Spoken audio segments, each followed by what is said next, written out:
There you go. Okay. Hi, Dana. This is Garth. He's awesome.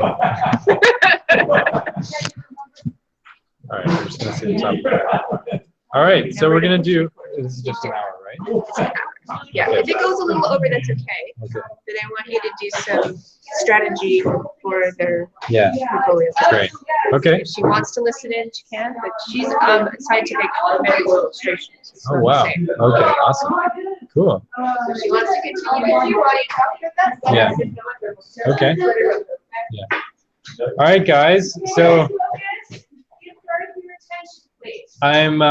so this is we're just doing an hour here of some of my different online resources which you guys can take and then use on your own outside of this program. I've been building this list for several years, pretty much since I graduated and during then as well, actually. And there's just a bunch of links for, these are the kind of things that will keep you either inspired or working on your own without having to be in a classroom all the time. And some of them actually are classrooms. Some of them are online classrooms that have their own list of courses. And I just want to give you guys sort of a full spectrum approach of different things that you could take, depending on what you're looking for. Some of them, like these first bunch of links right here, these are a bunch of blogs and websites that I like. Some of them have really nice podcasts that talk about the being inspired and what it takes to sort of fuel up your inspiration, and also how to bring projects to completion and how to get published, and just a whole bunch of things. Some of them are monthly fees that you pay to have access to a whole bunch of online tutorials. There's just blogs that have great thoughts on art in general. This one is great for animators. It has a whole bunch of just tons and tons. There's just so much information here that you're not even going to be able to get through it all. But if you want to, then there's limitless posts. The Gnomon Workshop is another online school and in-person school actually now and down in LA, but I don't think any of us are going there anytime soon. Parka Blogs does art book review, so as new movies come out, they'll often have new art book reviews on that site for those movies.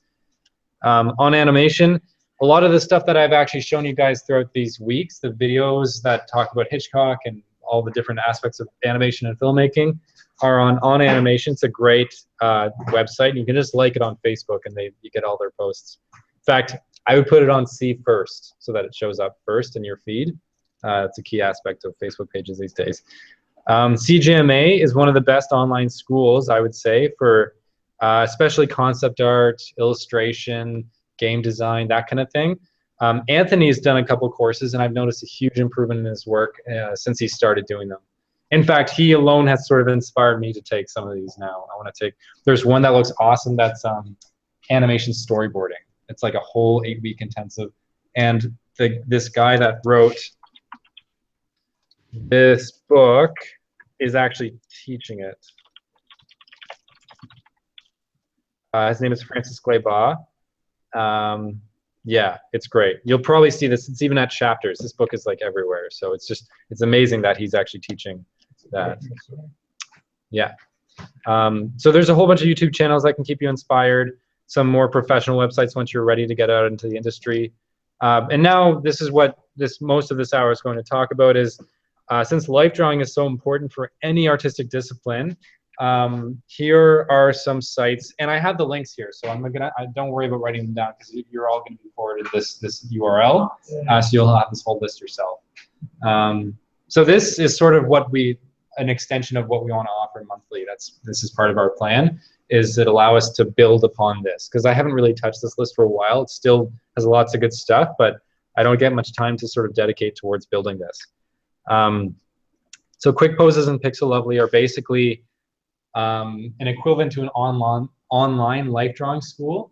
It's free. I think Live Model Books is the newest one, and I think there may be, maybe not, I'm not sure, but it might be this one actually, Quick Poses.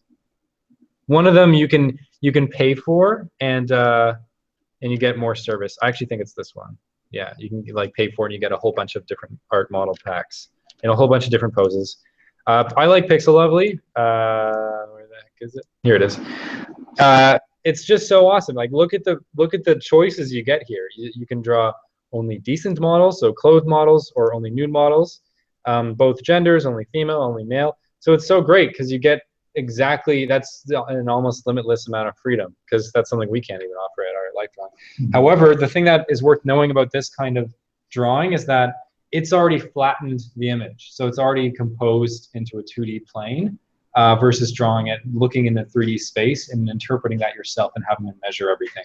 So it's slightly different. It's not the same as just looking at that's doing a lot of the work for you, but it's still good for understanding anatomy, understanding proportion, doing your own studies. So I'm just going to show you sort of how I would approach this. Also, I didn't even realize this, they also have other resources, and these 3 books in particular are all awesome. They're all on my list, I believe. But yeah, it's nice that they have that there too. So yeah, we'll just, oh, and the other thing is, so the standard, there's 2 different types of sessions. You can do standard, where you get a variety of different pose lengths, up to a maximum of 10 minutes. And then you can do class mode, which is so awesome because it literally duplicates what it's like to have a life drawing class. So if you hover over 2 hours, it shows exactly how it breaks down those 2 hours. Yeah. Nope. Oops. Shoot. All right. He thought he was on screen share. Sorry. Screen sharing before. All right. That's so here's the infinite loop. So this is the site I was talking about. And the previous list that I was talking about in terms of art resources is on this. What? Go back. Okay, so that's not right. Okay, so you got to go back to screen share. Yeah. Okay, screen share. Yeah. Pick what you want to show. Pixel Lovely or your resources. Well, that's the thing. This is only going to show one window. If I show this, it's whatever screen I'm on. Really? Yeah. So if I do this and share it, then she should be able to see the list now. Okay. So ask her, Jana, can you see his list? Yeah. Okay, good. Yeah. Great. So, okay, yeah. thanks. Okay, yeah, so bye. sorry, Jana, that was all I really went over was just a little bit of this list, which you're going to be sent anyways, so you can sort of check it out on your own. I have descriptions for each link. There's a bunch of different inspiring lists here, and then we're just looking at these things right now, the life drawing resources to basically do this on your own. So there's quick poses. It's kind of cool because it has different themes of life drawing, so seated poses, warriors, whatever. This is like whole drawing model packs, and then Pixel Lovely is a nice one. It's they have a whole bunch of poses on this, and there's apparently even critique forums. That's kind of cool. I've never actually used that part of it, but yeah. So there's just a whole bunch of great things for life drawing, which is again valuable for any kind of drawing discipline. And it's just cool that they have class lengths. So if you have like 1 hour of time and you want to draw a variety of poses, you can just click 1 hour and do a whole bunch. 6 hour class, that would be quite the life drawing class. So I'm just gonna sort of pick 1 or 2 poses and do a bit of analysis of how I would go about drawing this on your own. The difference obviously is that I'm going to be drawing this directly on top of the pose, so it's going to be much easier for me. But I recommend getting your sketchbook and, like, if you want to, sort of following along, that would be great. And on your own too, like when you're doing this. So you just say get drawing, and then you sort of get you can skip, you can pause. So the 10 minutes is basically started. So you can sort of, yeah, there's like a variety of model poses. You can have these poses for as long as necessary. Yeah. Yeah, you can pause it if you want to cheat. No, I'm just joking. Yeah. Like they can do crazy. Yeah, totally. Yeah, good point. So you'll get like 30-second poses potentially for 10 minutes, which is pretty awesome. That's something else. I love these classic. They have like the odd classic photography poses in here. Yeah, it's so great. Okay, I'm just gonna do a little breakdown of this pose. Oh. Love these classic shots. Okay, so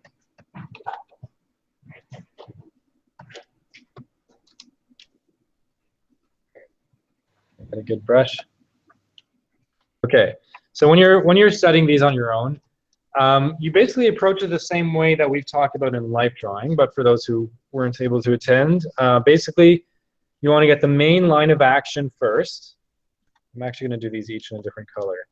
So the main line of action is sort of the general flow of energy throughout the body. It's kind of elusive because it's not exactly the center of gravity, but it's sort of that. And it's just the sort of line that follows through the whole pose. So it might be something like this. Just the general shape of the pose, basically. Next, you want to start mapping out the angles of the body. So what that means basically is the hip angle, and you can tell that by looking for this area here. Because basically how the pelvis works is it's a bowl, sort of like this on either side. There's an ellipse at the bottom. So you're basically looking for this, but really how you notice that is just by a little, usually there's a little hip indication right here. So look for that, and then you sort of have to guess where it is on the other side. But luckily, thanks to you can read what the legs are doing and then map out the hip angle based on that. So because this leg here is sort of over top of the other one, I know that this hip is going to be slightly higher than that other one. This one is coming down. So it might be tilted down a little bit. So the hips might be sort of on an angle something like this. So the other one might be on over here somewhere. And then the shoulder angles are usually easier to see, especially in this pose. It's just something like that. And then even better is to get a little bit of the feet angle. So just sort of mapping out where the feet are to each other, maybe the heel as well if it's that kind of pose. And then from here, you could just get the midline. The midline, so from the top down to here. And this is a tricky midline to do, but we'll do that in axis points. So basically, you look at the hip angle that we drew, and then draw the pose in little, like a stick person, basically. And then you start on this other hip, follow this leg, and then just a very simplified foot. I usually do some kind of triangle shape like this. So from that's all we have right now. Just a very simple legs, how they're moving. They kind of look like they're wrapping over each other, but not really yet. And then we can look at the shoulders. Same thing. Start to map them out a little bit. And if it helps, you don't have to do it in this order. So in this case, it's valuable to get the head in first before we draw the hands, because you can't even see the hands in this pose. So let's try to get some of that head in. And then maybe a line connecting it to the rest. And then usually I'll just include the angle of the eyes and the line going down the head. So this is basically what we have right now, just an exoskeleton sort of this character. Next thing that we want to add, does anyone know the answer to this? We've done a bunch of light drawing? Yeah, the rib cage. Yeah, the rib cage of the pelvis you can start to draw in. So in this case, there's a very, very subtle shadow right here. Does anyone see that plane change right there? There's like a little, Yes. a little shape there. That's basically where the ribs start to end. But oops. Speaking and drawing is like playing a guitar and singing a song at the same time. So difficult. So basically, this is what the ribs are doing. You can even draw a little midline to the ribs if you want to. But that's why I like drawing the midline in, because it helps us to figure out the location of the ribs. So from the front, the ribs are something like this. This kind of shape. It's like a big egg that protects all of your guts. Like that. And then the pelvis, it almost mirrors that shape in a way. I usually draw something like this. These points are the two iliac crests, which you can usually see from the outside here. So it's kind of going down and across. This is like pretty intensive detail. I wouldn't necessarily draw this for every pose, but when you're just trying to figure out the proportion and anatomy, I find this approach kind of helpful. You can't really see that other hip. So if you can't see it, sometimes it's more valuable to just make it a box. What was I said? Sorry? I don't remember what you said. I don't remember what you said. I don't remember what I said either. But yeah, if you want to draw this shape, you can, but this pose, you just can't really see it that easily, so it's easier just to break it down another way. So from here, then you could start to film the forms. And you want to look for the major landmarks. So the shoulders, the shoulder muscles, the collarbones, which are sort of moving down in this direction and connecting here, the neck, the knee. You want to get those knees in and start to draw the outside of those forms. This is much easier when you're drawing straight on top of the drawing, I gotta say. This is definitely a preferred way of working with life drawing. With the legs, always remember that it always starts thicker at the top and then tapers off as it gets to the next joint. Same with here. See, it starts thicker up here and then tapers as it goes down. Legs are not solid tubes like this. Rarely will that happen unless they're carrying a lot of weight. With the ankles, always get those little bones in. They're very helpful to indicate the ankle. But it's just really connecting the dots at this point because you've already done all the work. I usually just draw the chest as one piece so that you can sort of understand the musculature. The arms. And then once you get to the face, I usually tell people to just make the eyes into a sunglasses, sort of like that, just to indicate the whole protective dome around the eyes. And then when characters are looking up, I actually draw the underside of the nose like that. You'll see why in a second. And then usually the top lip, or basically the shadow of the upper lip, and then just a little thing like that. And then of course some of the hair maybe. If I can, I'll try to get some of that in.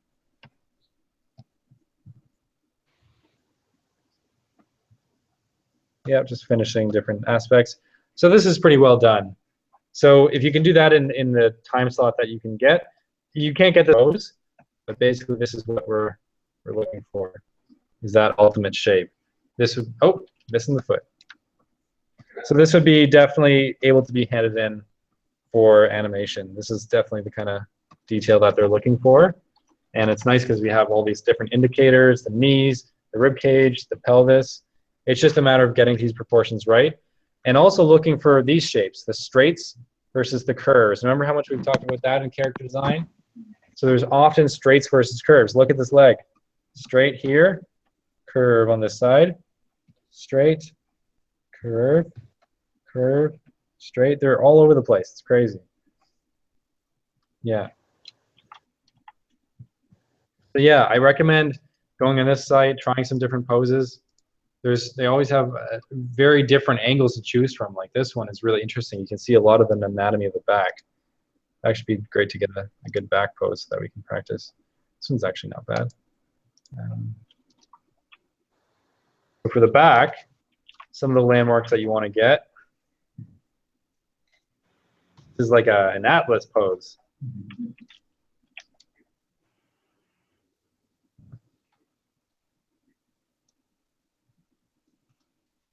So in this kind of pose, get that back. Same general principle where you're looking for things like the rib cage, which is very nicely indicated by this bump here. And it does the same kind of V at the back that it does at the front. This kind of thing. And his pelvis is also much easier to see because of that. It actually created this little crease here.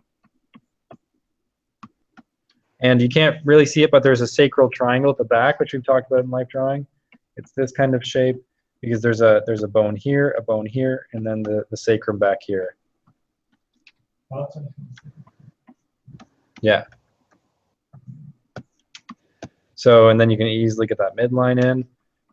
And so always look for the scapula. And it's difficult because often you'll get models like this where they have their fat and bone almost looks the same as does their muscles. So it's tricky to know which line is what. Like when I look at this, when I'm just observing it, I kind of see a bump here. There's a bump here. There's even a little rivet up here. There's things over here. There's a bump here. So this is why it's so valuable to learn anatomy on your own, separate from just observation. Because observation isn't the most useful thing. Because there's just so much detail happening here. Like how could you just observe this and assume that this is like the scapula is right here? You couldn't know that. It's that thing that you really have to just study anatomy books and take classes on, and that it travels all the way up here then sort of comes back down. And on this side, you'll see it poking out a little bit and wrapping around the rib cage on the other side. Because there, in both of these shoulder blades are wrapping around the rib cage in this direction because those arms are up. If they were down, they would be basically over here, just rested down like this. But because they are the arms lifting up, that's what you get. So that's as much back detail as you really need. If you really wanted to dissect this character further, you'd have the latissimus dorsi, which is a muscle again that you can see a little bit of the indication of. Like there's sort of a little. Do you see this shape here? Does anyone see that? Yeah. So that's actually the latissimus dorsi. It's not. See, muscles are tricky because although this one travels all the way back into the sacral triangle right here, you don't see that. You only see this shape here. And that's because it only pulses in a certain area. Just like a rower. If you watch a rower row, you'll see that muscle very clearly. And then when it comes back, it looks completely different than when it's at the front. So also look at yourself. When I'm at the gym, sometimes I'll do pull-ups, and there's a mirror, and you can sort of see when you're grabbing onto something and you're pulling up, you can see these muscles reacting really strongly, especially when you're tense. And it's amazing the different shapes that you get. So just looking from observation is valuable for the sake of being able to accurately draw things on your paper. But if you want to understand what you're drawing, which I definitely recommend for any art field, it's really good to start to sort of look at anatomy books and try and work from these kind of things. This is actually even better than if you're studying strictly anatomy. Working like this with photos in your own sketchbooks and then anatomy books right beside you is actually probably more efficient to learn anatomy. But that said, life drawing is still the best way to get an overall, it's more of a holistic approach. You're getting every different angle, you're getting the observation translating to a 2D plane and muscle anatomy, so it's sort of the ultimate challenge. But this isolates your study so that you're just studying the anatomy. Anthony tomorrow will talk about the value of isolating your studies probably too. So one exercise that you're going to be doing tomorrow is called master studies, where you take a work that currently exists and you start to study the composition, just like we've been doing the past couple of weeks, to try and figure out what they were thinking when they created that. It's a much faster way because otherwise you're going to have to learn all these same problems that other artists had to go through yourselves, which isn't really efficient. You may as well, you know, they say stand on the shoulders of giants. So learn from those that came before you, and you'll be much faster at learning them because they've already done the heavy lifting. Another great straight here, the nice curve of that hamstring. Straight. See, in this case, see how there's all these little bumps? I noticed that in life drawing and some of the drawing that we've done, you get lost on those little bumps every now and then, but in animation, especially when you're just trying to get a quick gesture, just make this a straight shape down there. And then maybe something like that, and then down straight there.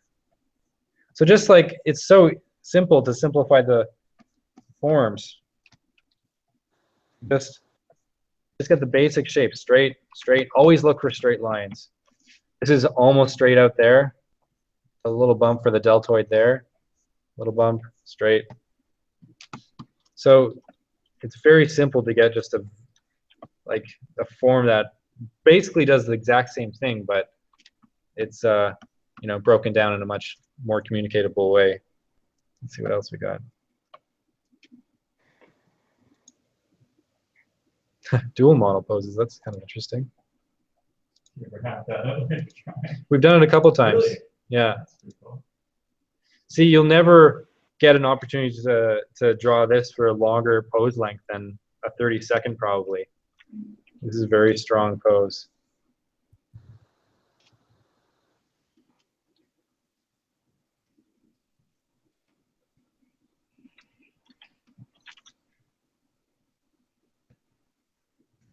Too much. So it's just interesting to note here the great detail that you have in the torso when it's twisting like this. So you can see very clearly those rib cage indicators. This one especially, because you actually get the individual ribs that you can almost see here. Can you guys see that? Here, I'll just that'll be a little easier. You can really see the ribs very easily on this character. It's so great. And then see that belly button is a perfect break of that midline from where it changes direction. and heads down in this direction. And then that iliac crest, you can see very clearly in this little divot right here. And same on the other side, it's going to go up here. So a model like this and a pose like this is pretty much doing all the work for you. You just need to get it down. So great. Great. And this is one of, you know, that gesture that we looked at from the best examples at Sheridan? That was pretty much like, it was like one big line like this. This is another case where you could totally do that. It's like, then down. So that's a way to simplify that.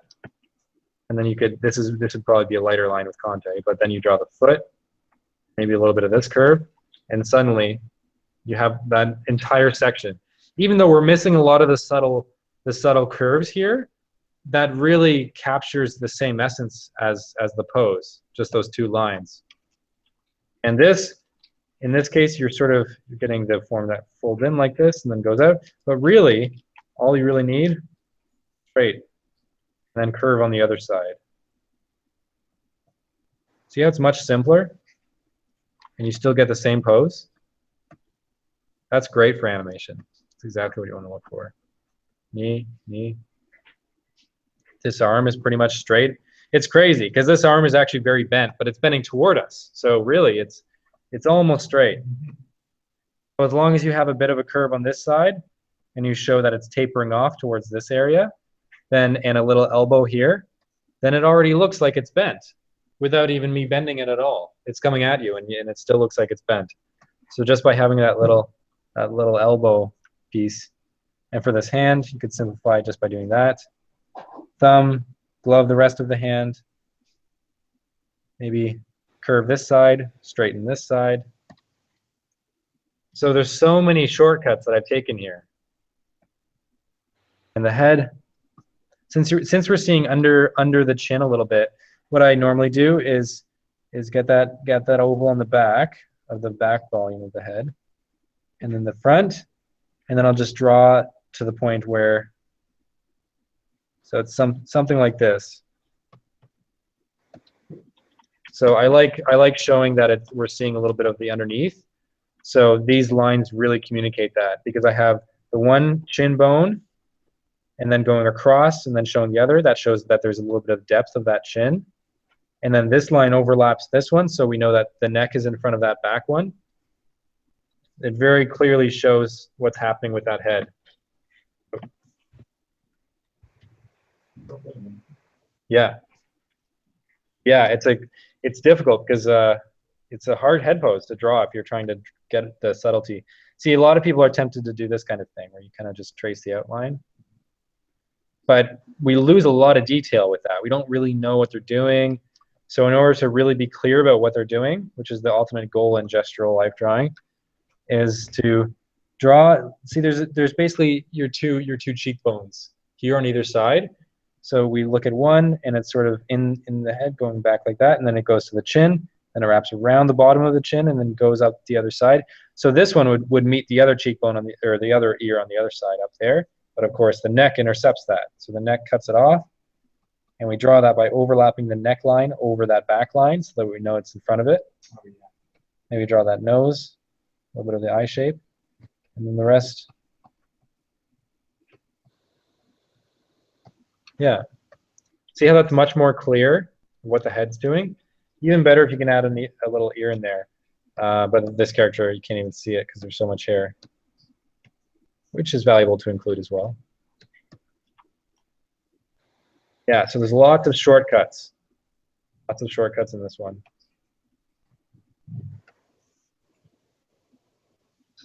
This has some interesting things going on. But I want to get a really dynamic outstretched pose. This is good for neck connection. Neck connection is something that I've talked about a lot because it's often sort of overlooked.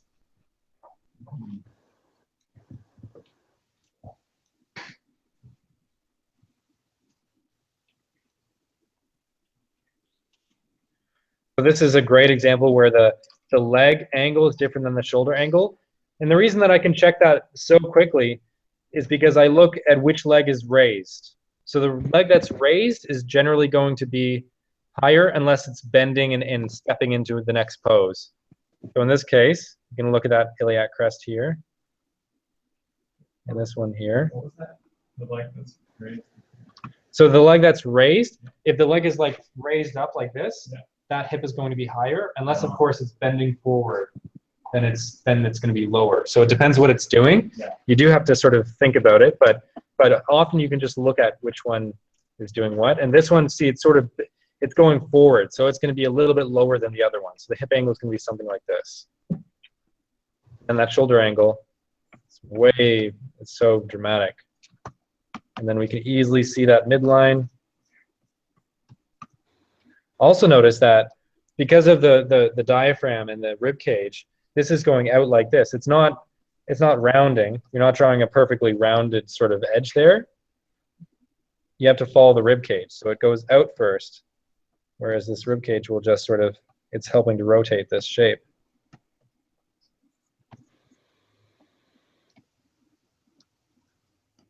This is what the rib cage is doing. And then this hip probably goes up to about here. Something like that. So that's quite a change. And the false ribs might even come down here. The false, I think there's 3 false ribs and 5 true ribs, from what I remember.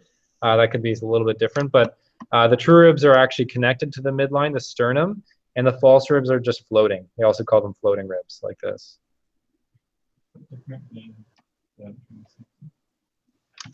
Good question. I'm not sure. So in the knee, you see lots of little bumps here. So just a little test. What is this bump right here? Sorry? Yeah. It's the, is it tibia one? Tibia, yeah. So it's at the bottom of the leg. So this is the tibia. You'll see a little bump over here too. And on the inside of the shin, this is where this bone is bare. You have a bare part, and that's why it hurts so bad when you hit that. On this side, there's actual muscle there. So it's a little bit more protected, but don't hit the inside. That'll hurt. So what's this little bump up here, probably? Yeah. Yeah. Nope, that's your arm. That's the big one in your arm. I meant the big one in your leg. What's it called? Femur. Femur. Do you know how to remember that the humerus is in your upper arm? This is my bone. Because you hit your funny bone. Yeah. It's a bone, right? Yeah.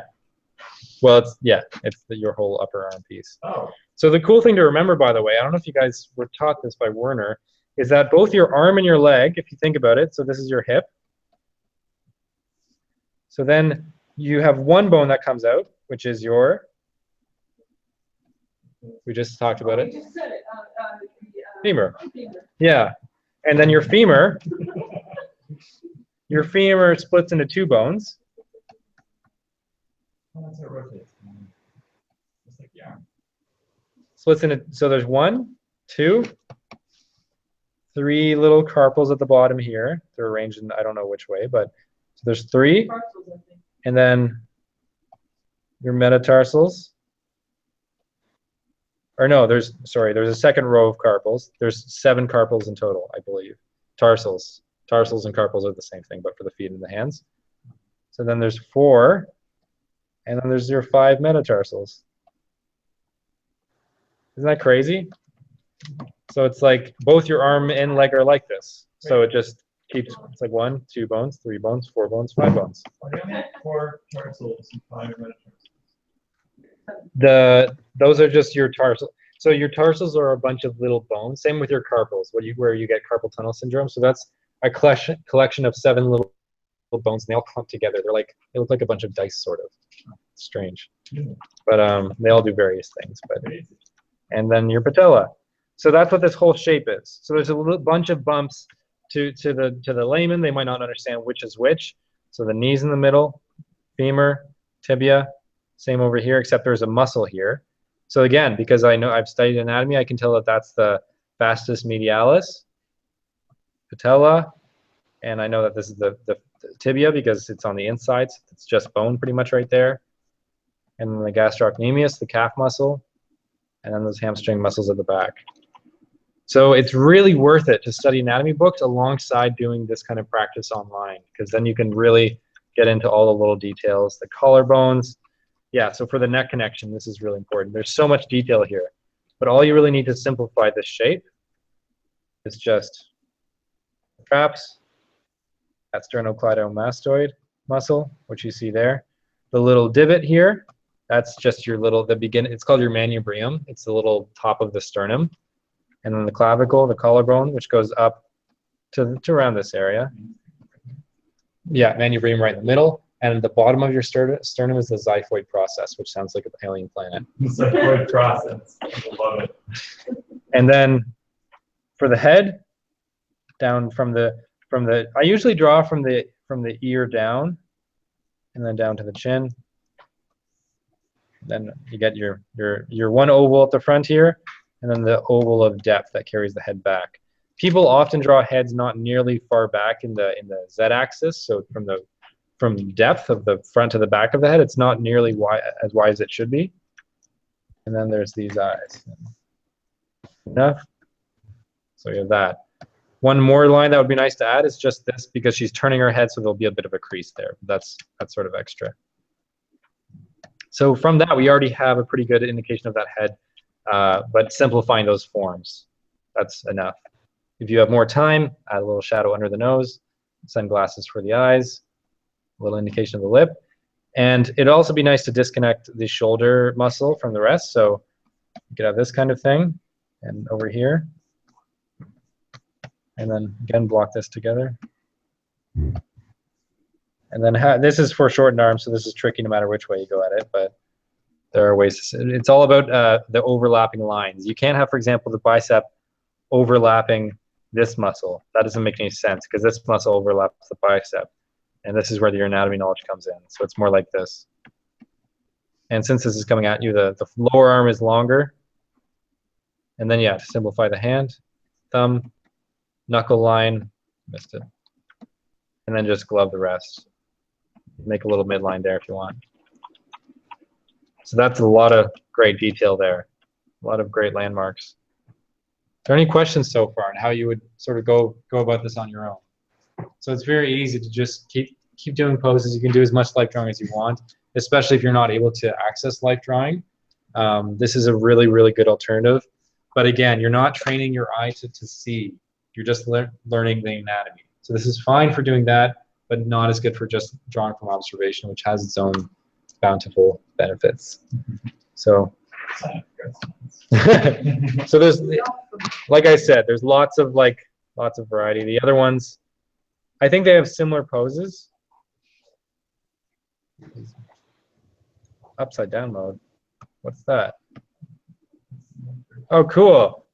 So, does anyone know why you would do upside down drawing? Because you don't, like, it's kind of like. You don't recognize Yeah, it.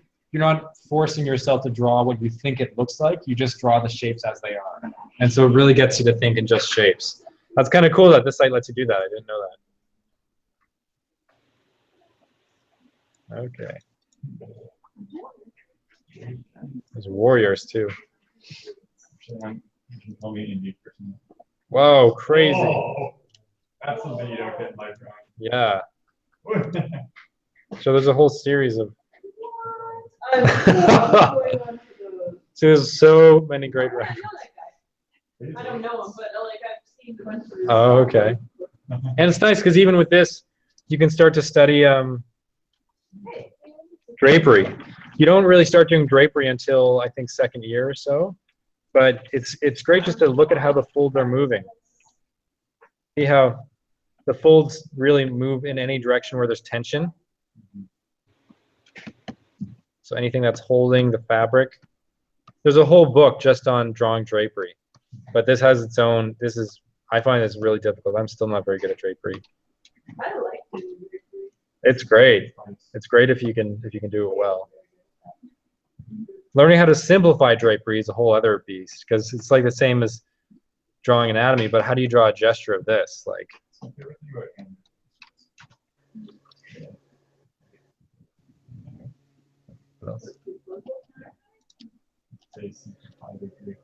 I also have a whole bunch of books here that I really liked. I mentioned some of them already during this class, but there's a bunch more. This one, for example, is the animal drawing book that I recommend to students. It's here, I think. You guys might have looked at it. And it talks specifically about drawing animal gestures. So that's really, really great. The Weatherly Guide to Drawing Animals. But it'll be on this list, don't worry. I'll send it to everybody. Some of these are more just reading about the struggle of doing art. Yeah, sure. You're just flowing with wind. No problem. Oh, this guy, this is kind of cool. This isn't the practice of doing art, but this is the guy that I mentioned earlier that worked at DreamWorks, but woke up in the morning at 5 every day to pool hours into his own projects. This is him talking about the process of making your own comic and selling it now in the digital age. So he's pretty great. His name is Jason Brubaker. He did a comic called Sithra. It's a webcomic online. Animator Survival Guide by Richard Williams. I think we talked about this before. Oh, it is Kit. That was Kit. Yeah. Oh, it is Kit. Yeah. And It's great. I read through a bunch of it.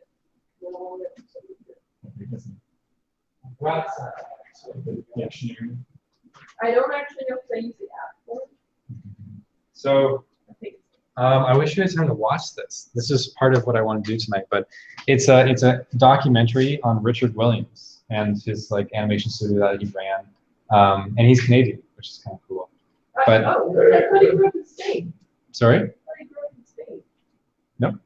Weird. Richard Williams? Where did Richard I Williams hear isn't a very Spanish name.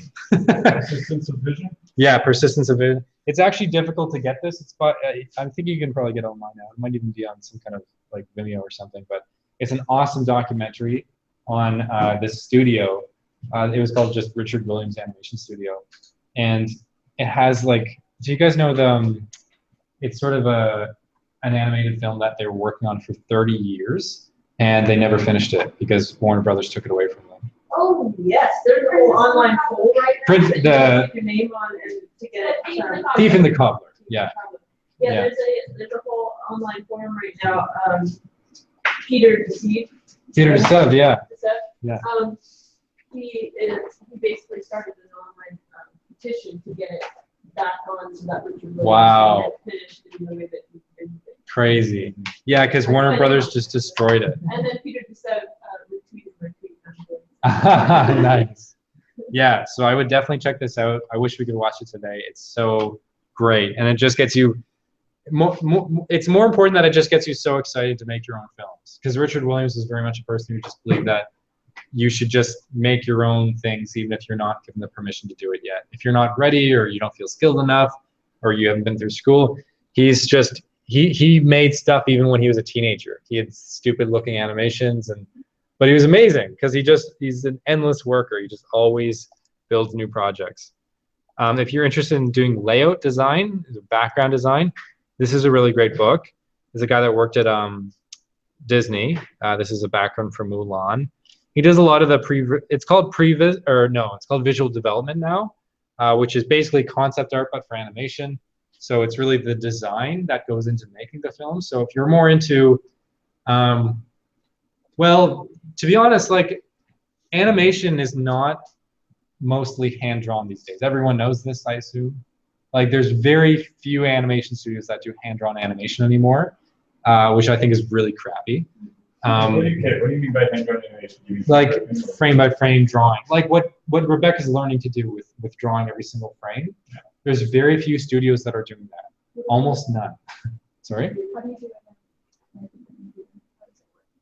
Well, that's the thing. So you have a 3D character, like for a Pixar or Disney, they do this, where they have a 3D character, and then they have a programmer come and rig the character to give it a skeleton so that it can move and bend in the right way, and it's not bending its elbow like the wrong way. And then they hand that to an animator, and then it's sort of like moving a puppet. And it's a lot less fun. Like I've done it. Like I saw my 3D film. I had to do the same thing where I had to build a skeleton for my character, and you have to make all their fingers work the right way, and that sucks. But luckily, artists generally don't have to do that. It's called a technical director that does that kind of stuff, or a technical artist for video games, I think they call it. That's the person that rigs the 3D characters, So the modeler models the 3D characters, the rigger rigs it, and then the texture artist puts the colors on them and whatever else, or the hair artist will do the hair. And then they finally give it to the animator. They're like, okay, you can have fun now. But it's still like, it's what it basically is like if you're making a character move, you have to move the leg, you have to move the rotation, move the head forward, move the pellet. So it's like, it's all these things, and it's like to get actual fluid looking animation, it's just a crap load of work. And so before you guys leave this camp, I really want to instill in you that we really need to like bring back hand-drawn animation, because it's so much better, because it allows the artist to just go. There's nothing else needed. You don't need anyone else in the studio. You can just give it to a good artist that can animate and leave them to it. It takes a long time, but it's way more like fluid. And I personally really like seeing the pencil lines, those rough like Glen Keane pencil lines. That's like where it's at, I think. So. Bring it back. Sorry? Yeah, everyone just love the new stuff.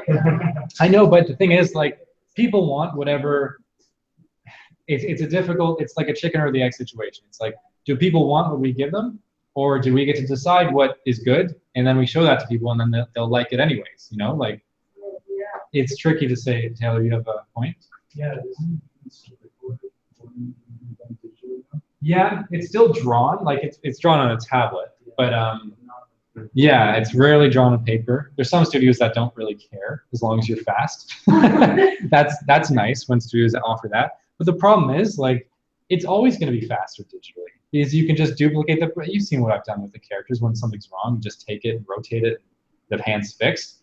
So I don't know. And a lot of what they talk about in this documentary is how, like, actually, you know, Art Babbitt, who someone mentioned, I think it was you, Carla. He has this great speech in this movie, this little monologue where he says that, like, we have to like recover hand-drawn animation, or it's going to die.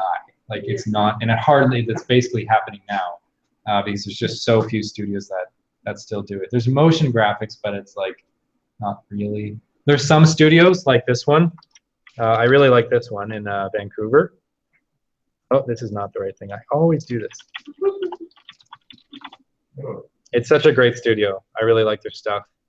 It's not like, it's basically advertising stuff, but if you actually look at what they're doing, to me, it looks more fun than working even for Disney or Pixar, just because of it's all like hand-drawn. Like, they're still doing these like cool, like hand-drawn effects. It's still drawn digitally, but at least it's drawn frame by frame, because 3D, you're just manipulating a puppet. But this is actually like, here. Well, yeah, it's like this kind of stuff, like the old school kind of style. See, this was drawn by a person, even though it's still done on a computer. See, this is a 3D thing at the bottom here. That's not. But all this stuff is just hand-drawn. It's awesome. And they do quite a bit of hand-drawn stuff. This is something to think of when you're going into school. There's so many great studios. See, some of it's a lot more traditional looking.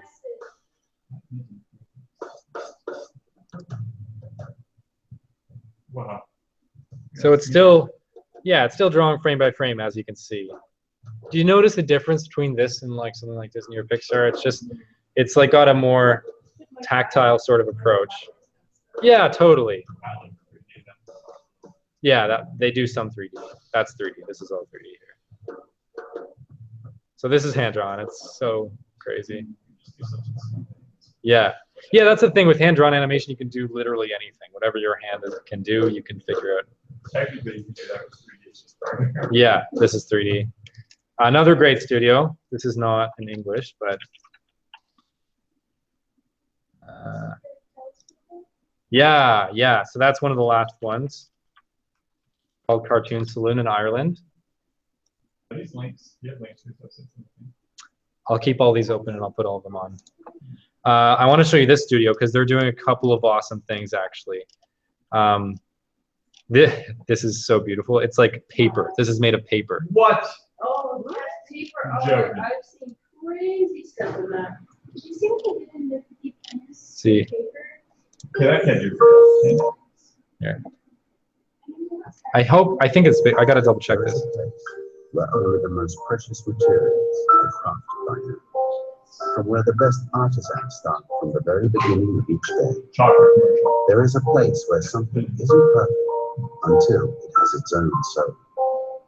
In this place, a nib is not just a nib, but a unique instrument with its own voice and own way of writing. A unique instrument that creates a truly special relationship between the person who crafted it and the person who uses it. So it's like, as you can see, it's sort of advertising type stuff, but it's like, it's really cool projects. So I really hope that when you go into animation, you're not thinking so much of like, there's only 1 or 2 places you can choose from. There's a lot of different studios in the world. There's really a ton. And I love their most recent thing. I want to try to find it for you guys. They do some 3D stuff too, I think, but, oh, this one. So this is a mixture. It's almost like a motion graphic, but there's little subtle bits of moving animation, and it creates this really cool, like, depth of field type feeling to it. I just found this recently, this year, actually.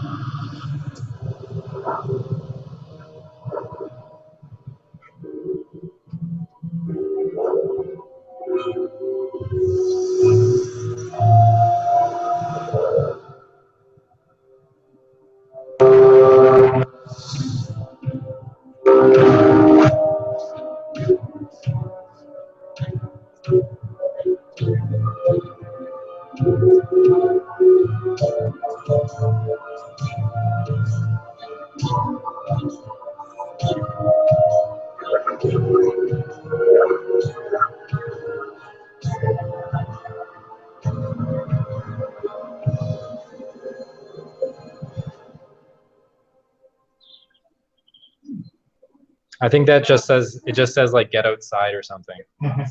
But it's, yeah, there's just really, really great stuff happening. So I think, yeah, Yeah. that was a bit of a tangent, but I have lots of tangents. So yeah, I have a bunch of books on here. You guys can check them out as you will, but these electron books are great. George Bridgman, does anyone know George Bridgman? He does like, he draws the human body as if it's like a engineered machine. So he looks at like how it rotates and like what the joints do and how they would look like if it was a machine. So it's really cool. I might have my electron book at home from him, but yeah. So I'll send you guys this list. This is sort of just my collection of awesome things to keep inspired and keep making art. There's a couple of videos that I would really highly recommend too, but I'm not sure if they're on here. But I got to update this, so hopefully there'll be more stuff on it soon. Anyways, we're about out of time for this hour. So does anyone know who Karen is? She's not sure what She she... needs to leave at 7. Okay. Did she say what we were going to do for the last hour? We could do that. Or you can watch that movie. Whole bunch of ideas. All right. Let's see, Jenna. I'm just trying to figure out what. Take pictures of Ford Harrison. Ford Harrison. Ford Harrison, like that works, you know. Talk about it in Harrison. That doesn't. Harrison Ford is the most dreamy name in the universe. Harrison. Everybody wants to be Harrison Ford. I'm proof. That's totally. All right, so that concludes our little hour of showing my different resources that I have on this, and I'll send it to anyone that's watching this video. All right, so we'll see you later. Oh. Bye, Jana. Take care, Jana.